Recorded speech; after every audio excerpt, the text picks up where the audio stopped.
Maman Nicole Yefa, Moi Pesanza, émission Kitoko.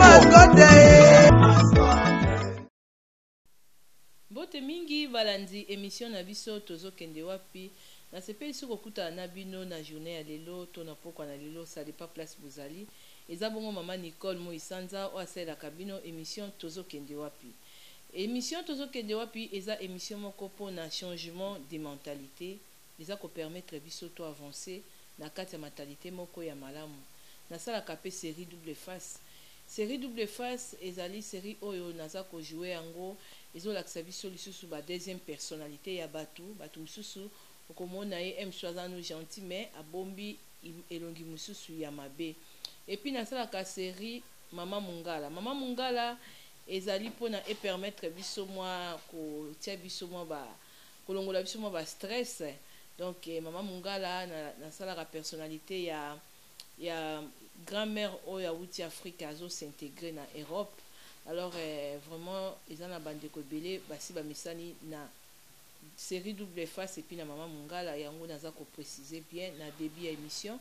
Et puis merci mingi na bande ko surtout oyo bozala kawana pona ko encourager ngai Mama Moi Sanza na musala oyo ekende liboso. Et puis lelo na memeli bino sujet moko pona ko avancer biso toujours na kati ya changement de mentalité.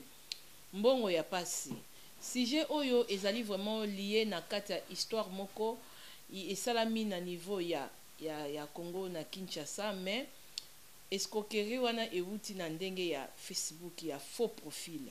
Yango lelo na ekotalisa mbongo ya pasi parce que eza na bato belé tango bazalaka na ba problème ba se rendraka compte te na mabe moko boye asali parce que bomoni na vie oyo toza ko vivre des fois ceux qui ozo se retrouver ozo mona ke makambo ozo sala ezo ko marcher te voire même na poto awa ozo luka musala susu ozo mona mbongo ozo simba eza ko rumela te na maboko to ezo sala biloko malonga te vraiment moko esengaka peke ko fanda nanu peut-être susu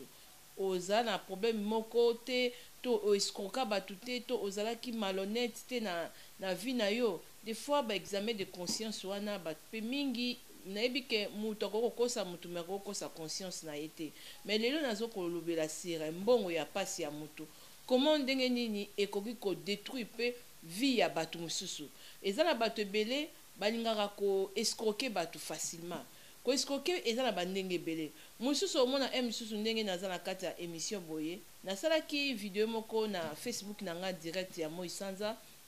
dalakisaki video sur huile de ricin comment ndenge nini ekolisaka suki nga na fani na Suisse eza pe na bato ebele batindelaki nga bambongo nasombela bango mutu mususu ata mbongo ya mutu ate eza 1 euro ate eza 10 francs suisse ate eza 10 euros donc eza kaka mbongo ya mutu mais déjà tango ozolia yango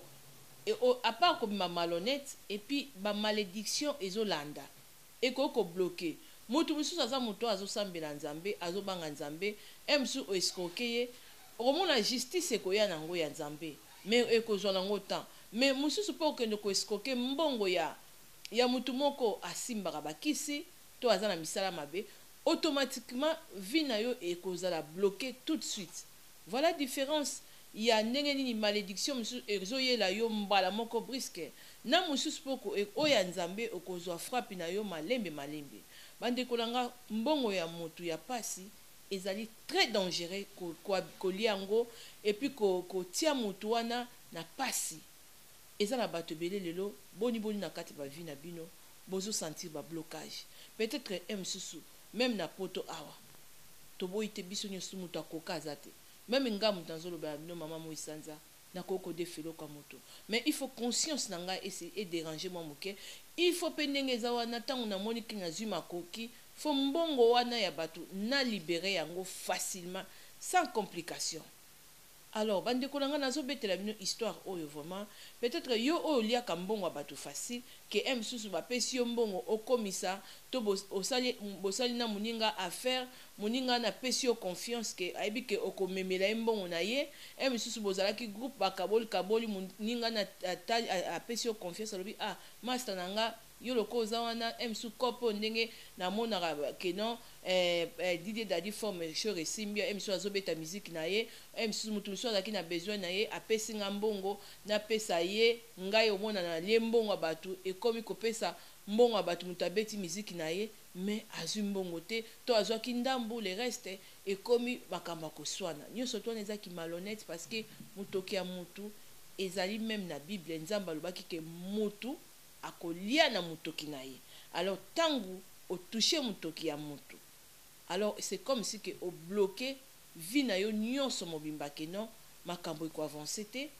et puis okoluka emsu affaire eko simba te kaka blocage moko ya mukie yango nde mte bloqué nyonso. Eko na ngai lisolo oyo esalaki nga pasi tango nayokaki yango. Bomoni batu mususu bazosala ba Facebook nga nalobaka ngo toujours na émission ndeko na ngai tango oza liboso ya ordinateur na yo même kosala faux profil nzambe na lola azomona yo donc okoko régner peut-être pendant une année peut-être misusu ba régner pendant 5 ans ozaka wana misusu faux profil na yo sala misusu nazobetela bino lelo faux profil oyo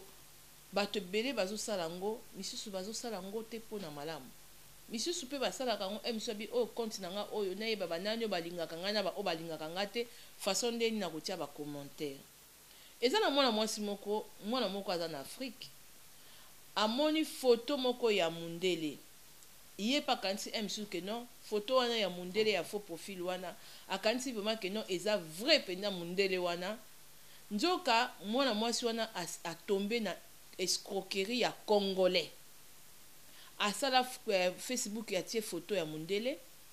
bazo solana mwana na mwasi na français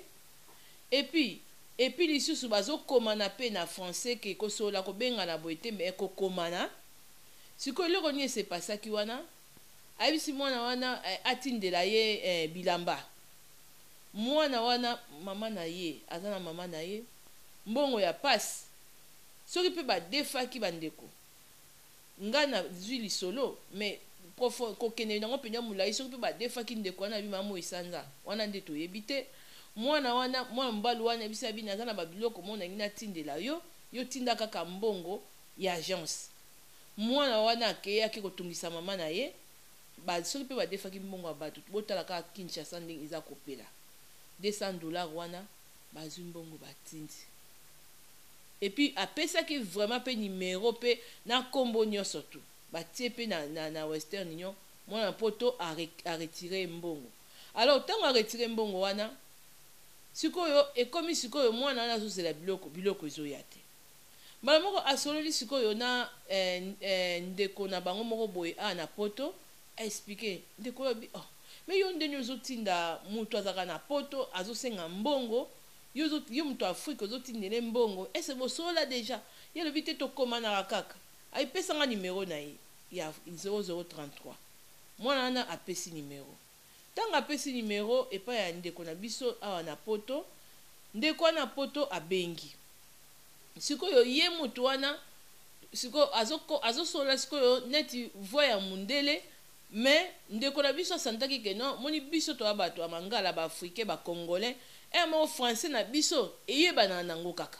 eyoka kaka ozo sentir accent ya mundele po ko sentir pe accent nango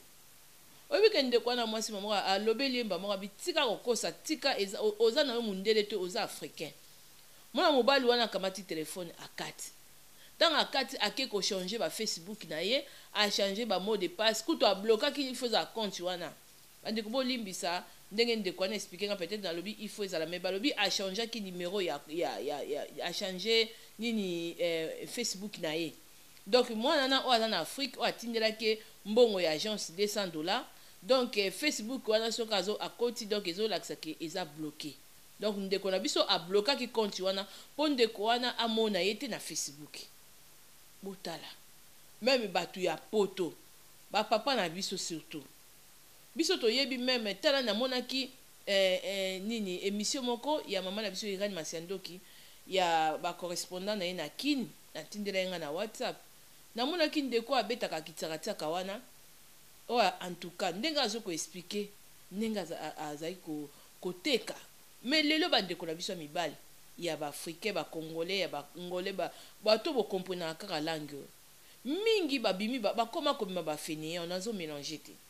misusu bazo bima ba fainéant alors que na Afrique kuna ba misusu ba courager bazalaki bazo teka biloko moko même ba ko changer ba mbongo voire même na bazandu wana bazo teka pona nini ko sala ndeko na ya mwasi boy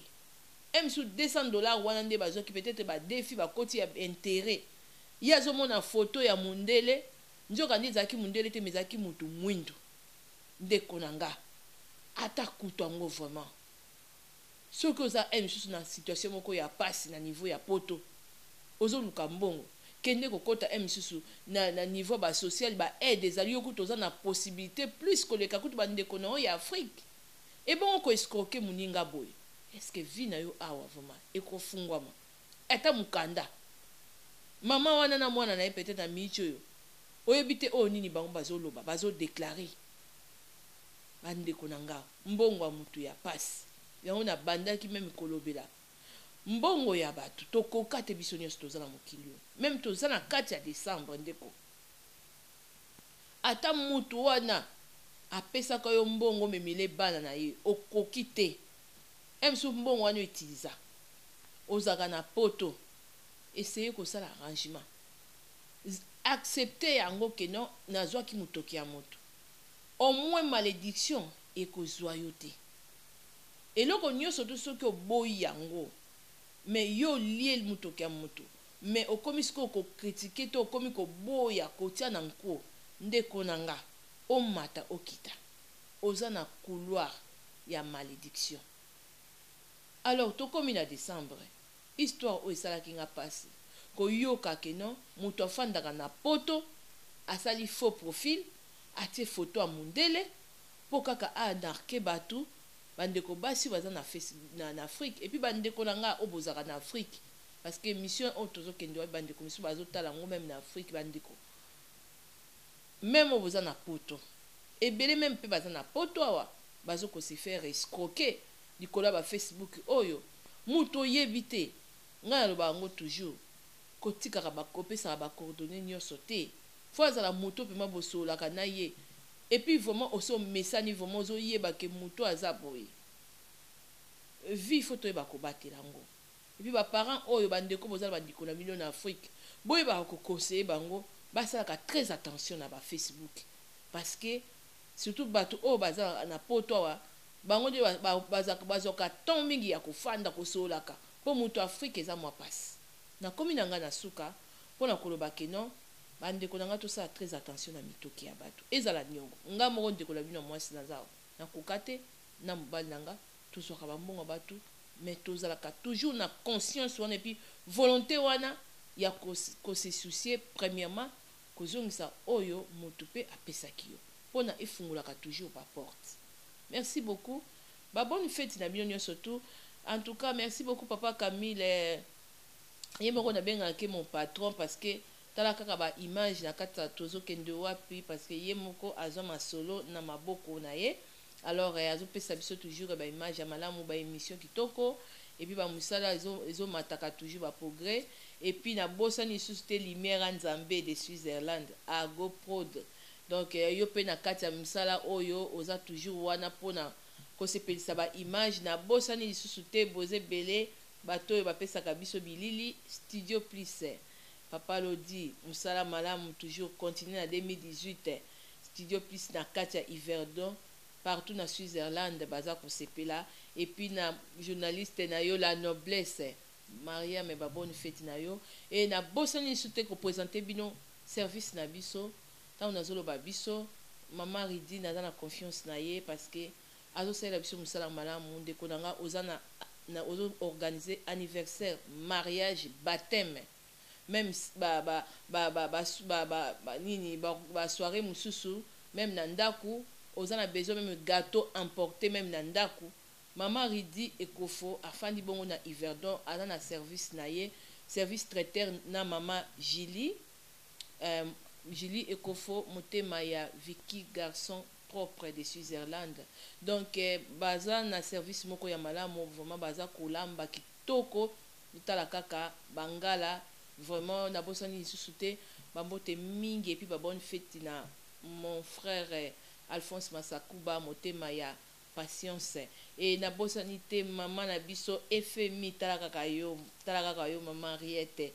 FMI motema ya papa Clément Mavinga na résidence libanga ya talo donc basali donc résidence wana kolala kimia ezala pasteur olingi kokota retraite ezala donc bolingi louer ba place eza même kuna résidence libanga ya talo pongi kitoko et na bosanité mon vieux Alain Gianni de Martini ba bonne fête na yo Alain Gianni de Martini grand prêtre donc ba bonne fête na yo et puis na bosani bongo te papa na biso hein président na biso prof ya azali mokonzi ya B donc ayebi masolo ya Switzerland bambote na yo ba bonne fête na yo et merci beaucoup na bandeko nyonso surtout oyo bozaka wana toujours pour na soutenir maman Moisanza et maman na biso Christine Baitonge tala kaka yo donc tala kaka soutien na yo ezaka belé et puis na bosanité maman Bonheur motema ya papa na biso nono Louvovadio na Tessin. Merci beaucoup na soutien na yo na zwa kiango kitoko Mire Bonare Mirela maman Mire merci beaucoup na soutien na yo tala kabino et komaki na ma sœur chérie Rachel Iyefa tala omoni ozomona kaka toujours na baguna kitoko merci beaucoup et komaki et puis tala na lati yango kitoko mingi et merci beaucoup na kana nanga Amina Sidi beba bonne fête na yo Bozé belé na kozonga pona ba dédicace vraiment bozé belé mazozo de moi bozé belé tokutani prochainement merci beaucoup. Sanité Fleur Rose de Switzerland petite sœur à moto ba bonne fête na yo tala ba cadeau na yo vraiment na la talinette yo pona mona ke cadeau na yo ezali kaka ozo mona balantanga bandeko bolimsama muke ba leki même ba sala ki grande sœur na bangwaza la quand même na média propre talaka oyo ngaite o pengate ya maman Fleur Rose de Switzerland et puis na bosa lisusu te ko remercier lisusu maman Lili na Aigle motema ya papa Jean maman Lili donc ba bonne fête na yo maman Lili Ekofo et na bosa lisusu te ko pesa lisusu empereur de Switzerland Chris Batista na Villeneuve bambote na yo na motema na yo maman Divine ba bonne fête na bino surtout et puis lisusu na bosa ni lisusu te kopesa lisusu ba bonne fête na Jolie Misimbi maman Mapasa félicitations boteli biso ba Mapasa donc na maman ba fête ba Noël motema ya prince donc calamité ba cadeau zoya bravo ma chérie tokutani prochainement ba l'émission na biso ezaki bon maman Nicole Moisanza boni bisama muke pour na Nineti donc ezaki juste pour na ko remercier et puis na bosani te ko pesa ba merci mina motema nga papa Camille Kanzaka azoki temps na ye pour na ko filmer ko pesa biso ba image ya malamu tala kaka ndenge eza kobima net kaka na film rien à dire merci beaucoup. Maman Nicole Yefa moi pesanza émission kitoko sokende wapi Charles Okoto Dieudonné Imambe Alino Bobo Naila Potier Claudine Kinwa Bobo Bobo Naila Maman Nicole Yefa moi pesanza émission kitoko sokende wapi Charles Okoto